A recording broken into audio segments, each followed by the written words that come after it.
A program to install webcams on Kapiti Island is being expanded in an effort to clamp down on illegal poachers.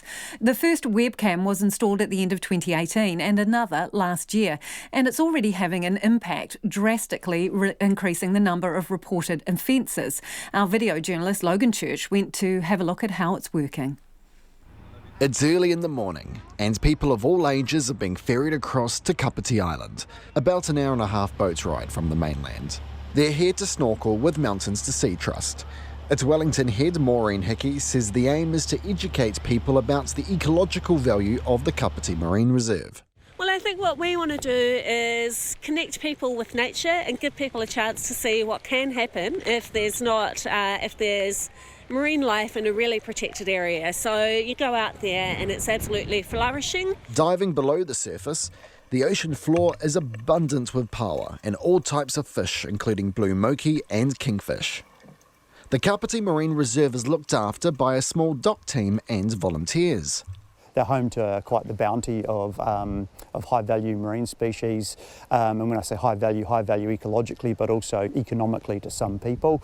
So crayfish, paua, butterfish, snapper, blue cod. There's a much greater abundance of those species within the reserve than there is outside of the reserve. That's Ben Knight of local group Guardians of Kapiti Marine Reserve. He says the vast amount of marine life there has proven to be tempting to some who would turn to illegal poaching.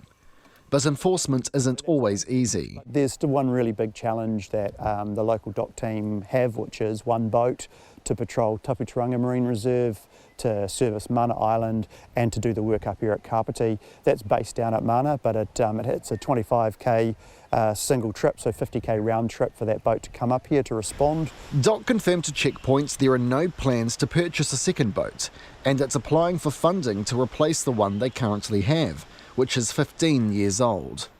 And knowing money was tight, locals came up with a plan. They fundraised and got the support of Dock to install a webcam in late 2018 to look out over the area 24/7, and another was added last year.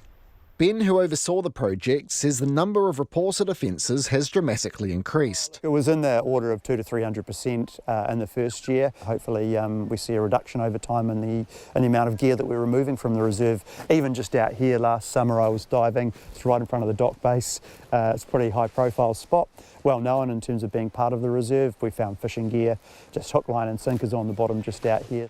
And now they're planning to add a far more powerful camera at the top of the island at a cost of $20,000. The site up at Tūtira Moana is just under $20,000 to establish that site. The camera will have a 45 times optical zoom. It's also got some new tech which will enable us to get a chart position for any object that we're zoomed in on and focused on.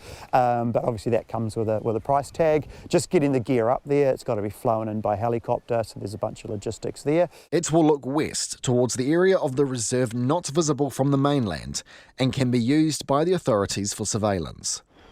In 2019, Dock recorded 15 instances of things like issuing warnings and prosecutions, more than double the previous year from when there were no webcams watching.